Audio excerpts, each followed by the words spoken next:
আসসালামু আলাইকুম। আপনারা সবাই কেমন আছেন? মহান আল্লাহ পাকের রহমতে আমি ভালো আছি। আমরা গতদিনে যে ইয়েলো স্টিকি ফাড গুলো জমি বাড়িতে বসাইছিলাম, আজকে এগুলোর এই অবস্থা। অনেক পোকা আটকা পড়ে আছে। বিশেষ করে লক্ষণীয় হলো সাদামাছি, অ্যাফিড, জিয়াসিড, বড় মাছি।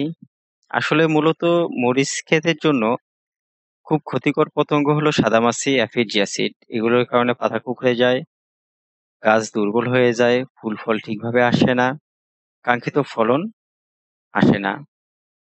এগুলো দমনের লক্ষ্যে আমি হলুদ স্টিকি ফাঁদ প্রায় ১০ মিটার পর পর একটি করে স্থাপন করেছিলাম।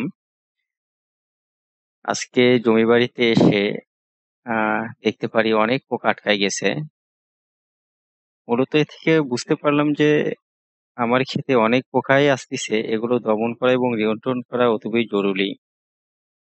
এই কারণে প্রতিনিয়ত আমি জমি পর্যবেক্ষণ করতেছি এবং এর ব্যবস্থাগুলো গ্রহণ করতেছি। আপনারা আমার জন্য দোয়া করবেন যেন কাঙ্ক্ষিত ফলন উঠাতে পারি। ইনশাআল্লাহ সব আল্লাহর ইচ্ছা। গাছের গ্রোথ কেমন হয়েছে অবশ্যই কমেন্ট করে জানাবেন। আর আপনাদের যদি কোনো পরামর্শ থেকে থাকে অবশ্যই কমেন্ট করে আমাকে জানাবেন। আমি নতুন, তাই আপনাদের পরামর্শ আমার জন্য খুবই জরুরি।